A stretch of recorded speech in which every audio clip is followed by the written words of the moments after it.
Selamat pagi sahabat Ragam. Kembali Ragam Indonesia hadir menemani sahabat dengan rangkaian informasi menarik yang sayang dilewatkan begitu saja. Kesadaran akan pola makan hidup sehat kini sudah menjangkiti kaum urban masa kini. Tak heran berbagai olahan sehat kaya gizi pun kini dilirik dan menjadi kuliner alternatif yang tak hanya bercita rasa lezat, tapi juga bermanfaat bagi tubuh. Nah, beberapa makanan berikut bisa jadi salah satu acuan mengolah bahan baku ikan dan seafood yang bergizi dan pastinya unik.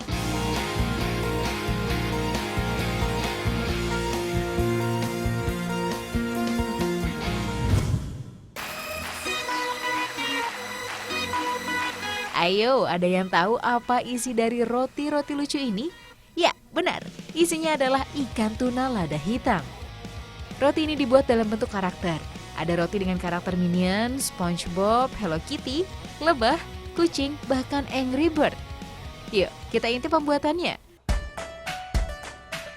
Sediakan tepung terigu, susu full cream, gula pasir, pengembang roti, kuning telur, air matang, mentega, dan garam. Nah, saatnya membuat adonan. Masukkan tepung terigu, susu full cream, gula pasir, pengembang roti, dan kuning telurnya terlebih dahulu. Aduk sebentar sampai menggumpal. Tambahkan air sedikit demi sedikit. Tunggu sampai kalis, baru campurkan mentega dan garamnya. Butuh waktu 10 menit untuk mengaduk adonan sampai kalis. Sekarang siapkan bahan untuk membuat isiannya. Ikan tuna yang sudah direbus atau digoreng setengah matang, minyak sayur, irisan bawang putih dan bawang merah, saus tomat, gula, garam, serta lada hitam. Tuang minyak sayur pada wajan panas, kemudian tumis potongan bawang merah dan bawang putih. Setelah harum, baru tuangkan daging tunanya. Berikan saus tomat dan aduk hingga merata. Lalu masukkan gula, garam, serta bubuk lada hitam secukupnya. Masak kurang lebih 5 menit, kemudian diamkan. Potong-potong adonan seberat 70 gram, bentuk bulat lalu giling sehingga bentuknya agak pipih. Berikan isi tuna lada hitamnya, lalu bentuk menjadi karakter yang diinginkan. Untuk karakter Hello Kitty cukup membuat bulatan adonan. Untuk bentuk lebah cukup bentuk adonan menjadi lonjong. Kalau buat bentuk kucing, bentuk bulat untuk wajahnya, adonan silinder di bagian tengahnya diberi sedikit garis sehingga bisa membentuk sudut. Lalu tempelkan adonan bagian telinganya ke belakang adonan kepala kucing. Tak sulit kan? Kemudian masukkan adonan yang sudah dibentuk ke dalam mesin pengembang. Diamkan adonan selama 60 menit pada suhu 35 derajat Celcius. Kemudian adonan roti siap dimasukkan ke dalam oven untuk dimatangkan. Butuh waktu selama 15 sampai 18 menit dengan suhu antara 185 sampai 200 derajat Celcius. Roti sudah matang, lalu keluarkan untuk diangin-anginkan. Saatnya menghias roti sesuai karakternya. Bahan topping yang digunakan berbagai macam. Ada coklat cair beraneka rasa, permen mungil warna-warni, dan krim beraneka rasa. Celupkan bagian muka roti ke dalam coklat cair, ratakan lalu diamkan sejenak. Tunggu sampai mengering. Kemudian diberi hiasan permen pada hidung lalu krim untuk garis-garisnya. Setelah semua roti diberi topping, samakan dahulu suhunya dengan suhu ruang. Setelah dingin baru dikemas. Roti karakter isi tuna lada hitam ini dapat dibanderol dengan harga Rp7.500 sampai Rp8.500. Untuk roti karakter lain yang berisi selai harganya Rp6.500. Yuk, tunggu apa lagi? Silahkan buat roti dengan cita rasa gurih ini di rumah.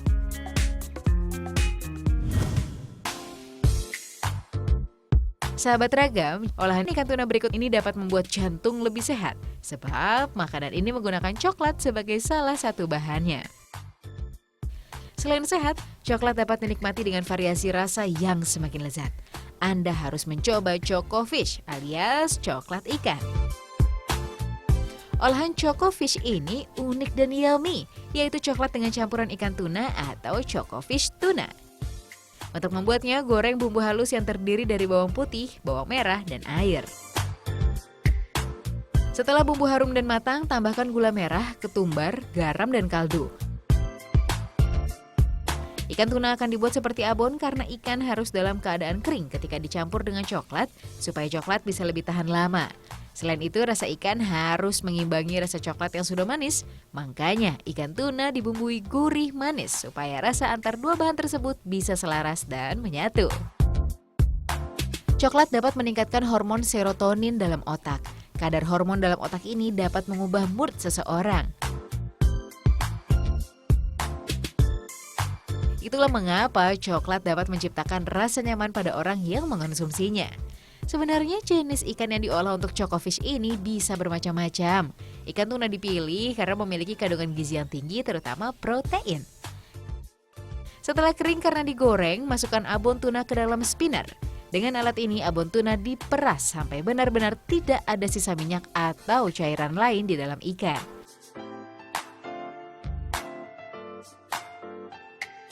Setelah itu campurkan abon tuna dengan adonan tuna, cukup beberapa sendok dan aduk sebentar.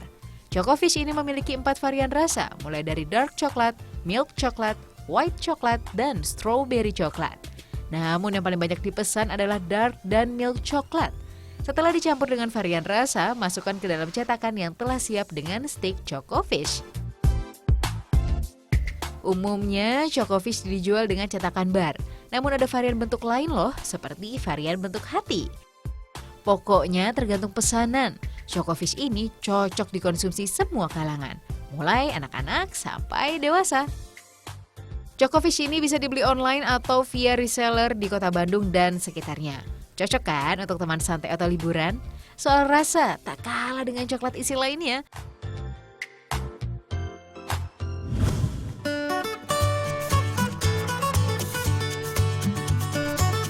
Kue sus terkenal dengan rasanya yang gurih dengan fla manis di dalamnya. Namun sekarang ada sus mungil nan gurih yang terbuat dari ikan nila. Ikan nila merupakan ikan yang bergizi, mengandung omega 3 dan protein sehingga bagus untuk otak dan tulang. Untuk membuatnya, ikan nila dibersihkan dengan menghilangkan kepala dan isi perutnya. Kemudian daging ikan nila dipisahkan dengan tulangnya atau dibuat file.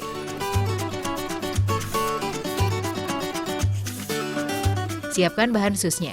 Adonan sus terdiri dari air, garam, gula, daging ikan, dan mentega. Aduk hingga merata. Setelah selesai, adonan pun siap dimasak. Saat memasak, terigu dituang ke dalam adonan. Masukkan telur dan adonan ke dalam mixer. Dibutuhkan 5 kuning telur dan 10 telur dalam adonannya. Agar warnanya menjadi lebih cantik, adonan sus nila diberikan pewarna. Adonan kemudian disemprotkan ke atas loyang. Panggang dengan suhu 170 derajat Celcius. Kue sus nila pun sudah siap disantap. Kue sus nila ini renyah dan sangat digemari oleh anak-anak. Anda pun dapat mencobanya. Jika dilihat dari bentuk dan warnanya, terlihat sangat menggoda sekali kan sahabat?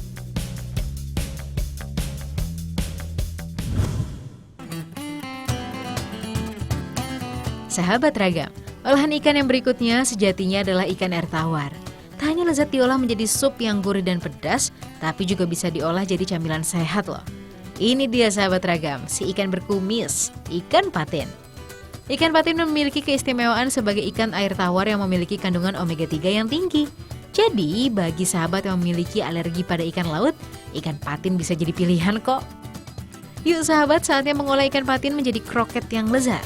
Camilan yang ini memiliki gizi lengkap loh sebagai camilan sehat. Di antaranya mengandung karbohidrat, vitamin, dan protein. Kroket atau croquer dalam bahasa Prancis artinya menghancurkan. Kroket memang dibuat dari lumatan kentang berbentuk loncong dengan campuran sayuran dan daging. Camilan yang satu ini mulai diperkenalkan oleh orang-orang Belanda saat tinggal di Indonesia. Pertama, kukus ikan patin terlebih dahulu sekitar 15 menit untuk mengurangi rasa amisnya. Setelah matang, suir-suir daging ikan patinnya sahabat, lalu sisihkan. Selanjutnya siapkan isian kroketnya. Ada bawang bombay, bawang putih yang telah dicincang halus dan tumis sampai layu. Tambahkan wortel, garam, merica, dan bubuk pala. Baru deh masukkan ikan patinnya. Tambahkan daun bawang dan aduk-aduk.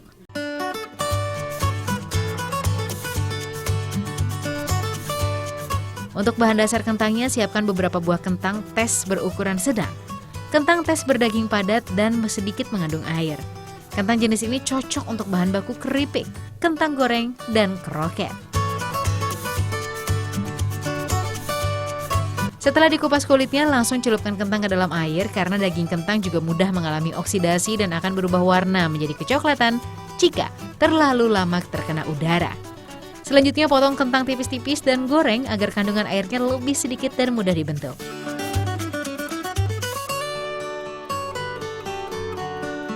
Kentang goreng kemudian dilumatkan, campur dengan susu bubuk, garam, lada, dan bubuk pala. Agar lebih gurih ditambahkan kuning telur dan keju.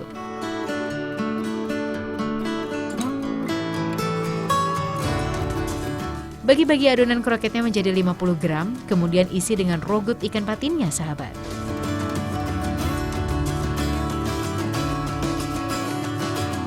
Balur dengan tepung terigu dan putih telur sebagai perekat, dan terakhir balur dengan tepung panir agar kroket makin crispy. Sebelum digoreng, simpan dalam freezer agar tekstur kroket lebih padat. Menggoreng kroket dalam kondisi beku justru membuatnya tak mudah pecah dan bentuknya akan lebih cantik. Agar lebih nikmat, cocok dengan mayones atau saus sambal.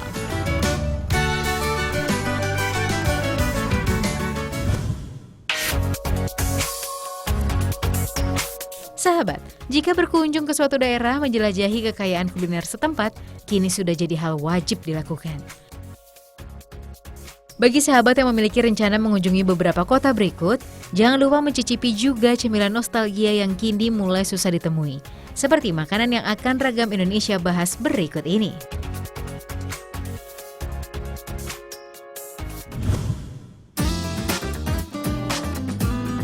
Sahabat Ragam, olahan tradisional yang berikut memang sudah mulai sulit ditemui. Hayo, sahabat pernah tidak mencicipi gurihnya geblek tempe? Cemilan tradisional khas dari Kabupaten Kulon Progo, Yogyakarta. Cara menyantapnya bisa langsung dimakan hangat-hangat begitu saja atau dicocol dengan sayur tempe yang dimasak khas dengan santan. Ini dia sahabat, bahan baku geblek tempenya. Tepung tapioka. Di lokasi pembuatan geblek tempe milik Pak Yanto, setiap hari 150 kg tepung dari Saripati Singkong diolah setiap harinya. Pertama, hancurkan dulu tepung tapiokanya, sahabat. Selanjutnya, tambahkan garam sebagai penyedap. Sebelum diolah, tepung tapioka dibentuk bulat-bulat, kemudian direbus selama 15 menit. Tepung tapioka memang tak mudah larut dalam suhu normal. Makanya, tepung tapioka harus direbus untuk mempermudah pengolahan dengan bahan baku lainnya, sahabat. Setelah matang, adonan tepung pun akan melunak dan sedikit lengket. Selanjutnya, adonan langsung diuleni agar tak lekas mengeras. Segera siapkan bumbu geblek tempenya, sahabat, yaitu bawang putih yang telah dihaluskan dan sedikit garam. Tambahkan pewarna agar tampilan geblek lebih menarik. Uleni terus agar adonan benar-benar kalis dan memiliki tekstur kenyal. Kemudian potong adonan menggunakan pisau. Semua potongan selanjutnya dipilin menjadi lingkaran menyerupai cincin. Dan sambung 3 buah cincin menjadi satu. Usaha Geblek Pak Yanto biasa menjual geblek dalam kondisi setengah matang seperti ini. Tujuannya agar konsumen dapat menyajikan geblek dalam kondisi hangat-hangat sebelum disantap. Satu kantong geblek dijual 10 hingga 20 ribu rupiah. Meski tanpa pengawet, geblek tahan selama 4 hari sebelum dikonsumsi.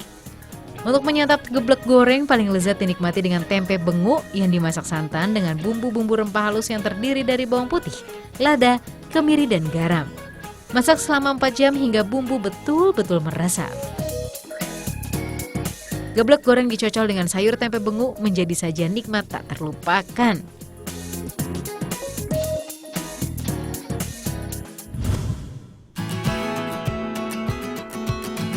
Camilan tradisional berikutnya juga mulai sulit ditemui nih sahabat. Tapi jangan khawatir, masih ada produsen yang tetap setia kok membuat camilan dengan pembuatan unik ini. Meski skala produksinya tentu saja tak lagi sebanyak dulu sahabat. Ini dia mesin pembuatnya. Dan Pak Karyo ini adalah pembuat bipang sejak zaman dulu. Bipang adalah camilan anak-anak khas Jawa yang terbuat dari beras. Alat ini fungsinya untuk memanaskan berasnya sahabat. Nama kerennya sih Pop Rice Cake. Lucu ya? Masukkan beras secukupnya dalam mesin, biarkan mesin bekerja selama 10 menit hingga beras mengembang. Oh iya, saat mengolah bipang jangan lupa pakai penutup telinga, karena saat mesinnya dibuka bunyinya keras sekali, mirip ledakan. Dahulu, sekali proses 6 mesin Bipang akan bekerja bersamaan.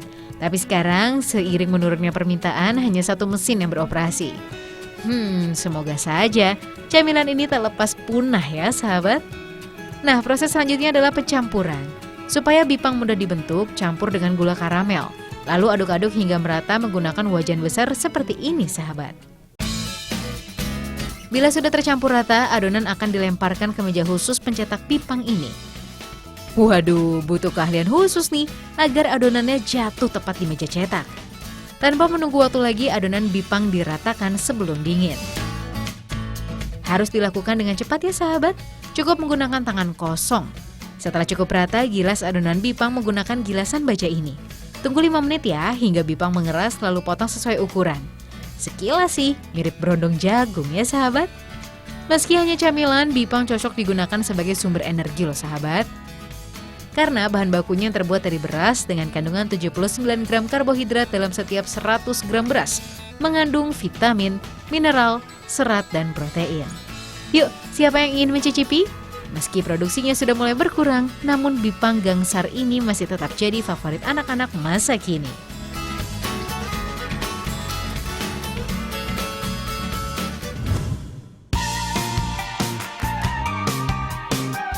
Sahabat, siapa yang tak kenal dengan umbi yang satu ini?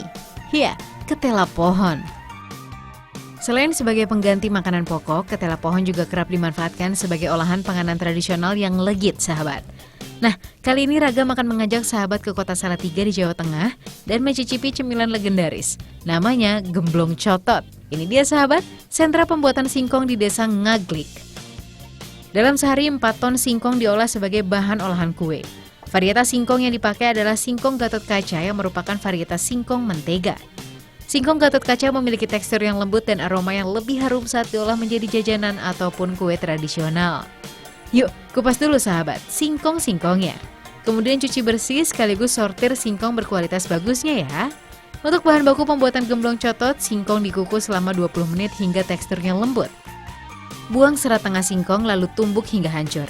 Masukkan garam dan vanili agar singkong harum dan gurih. Nah, gemblong cotot yang akan dibuat kali ini diisi dengan pisang sahabat. Kukus dulu pisangnya lalu kupas dan haluskan. Tambahkan sedikit pewarna makanan agar adonan makin cantik. Selain pisang, isian gemblong cototnya juga ada variasi lain, yaitu isi coklat pasta, gula kelapa, dan coklat kelapa. Gak sabar nih, ingin segera mencicipi gemblong cototnya. Pertama, pipihkan dulu adonan singkong yang telah diberi warna hingga ketebalan sekitar 1 cm. Beri isian di dalamnya dan cetak menggunakan alat berbentuk bulat seperti ini. Olahan gemblong cotot dipasarkan dalam keadaan setengah matang dan beku. Jika ingin disajikan, cukup digoreng lalu santap deh beramai-ramai. Adonan isian akan lumer di mulut, makanya disebut gemblong cotot. Atau dalam bahasa Jawa, isian gemblong akan mencotot di dalam mulut. Tak hanya dipasarkan di Salatiga, gemblong cotot juga dipasarkan di kota-kota lain di luar Jawa hingga Pulau Sumatera.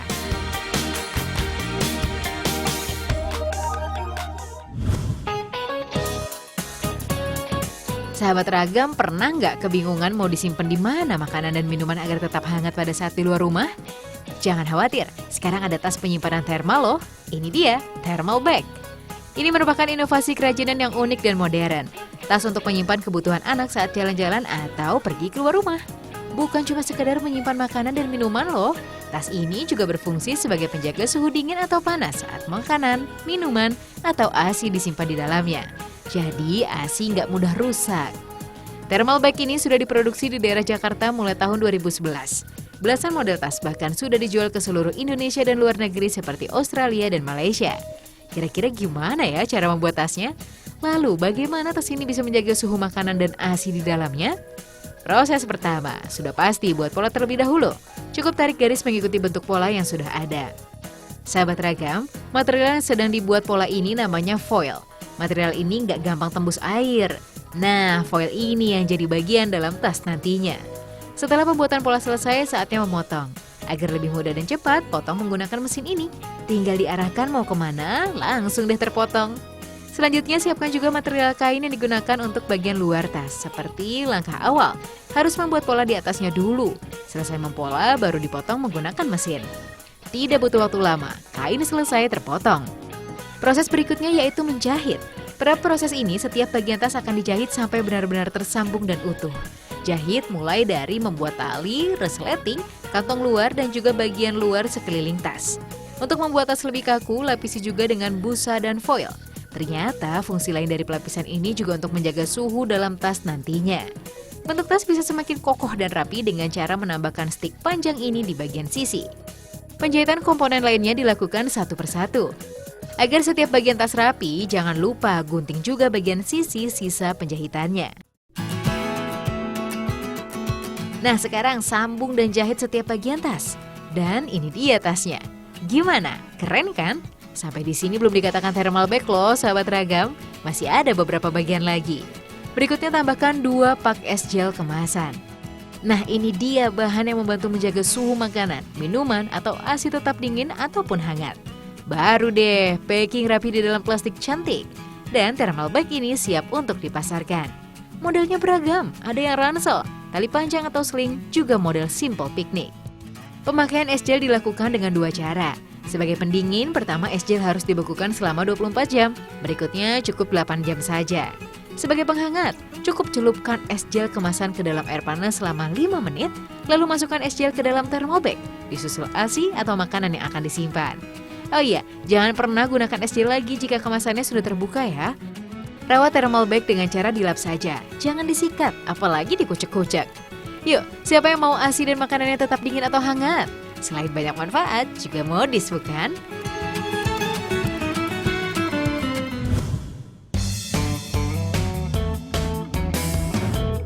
Sahabat ragam, coba lihat beragam jenis replika sepeda motor ini.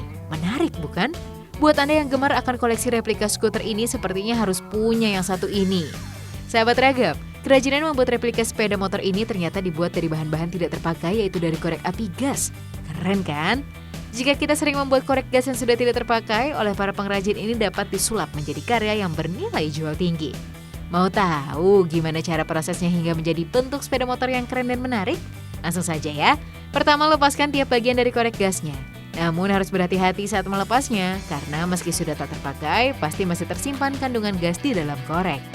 Agar lebih aman, lepas bagian-bagian gasnya di dalam air yang telah dicampur dengan deterjen. Di sini akan terlihat korek gas mana yang masih menyimpan kandungan gas di dalamnya. Setelah dilepas, akan menjadi beberapa bagian dari tabung gas yang berwarna-warni, pemantik, roda pemantik, casing pemantik, dan bagian kecil-kecil lainnya. Awalnya, buat bodi skuter dengan menggunakan casing pemantik, buat lekukan dan rapikan dengan lem. Lalu pasang rodanya dengan menggunakan roda pemantik. Untuk bagian stang, gunakan per dan selang korek gas dan beri lem sebelum direkatkan dengan bagian bodi skuter. Setelah bentuk skuter terbentuk, warnai agar lebih menarik dan bernilai jual tinggi. Selain menggunakan cat pewarna, gunakan juga stiker dan glitter. Hal ini agar memberi kesan mewah dan mengkilat. Nah, kalau sudah jadi seperti ini, siapa yang tidak mau menjadikan ini sebagai koleksi sekaligus penghias rumah Anda? Benar-benar menarik ya.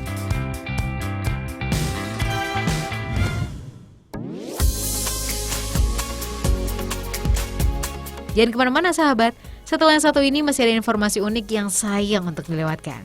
Tetap di layar Trans 7 ya.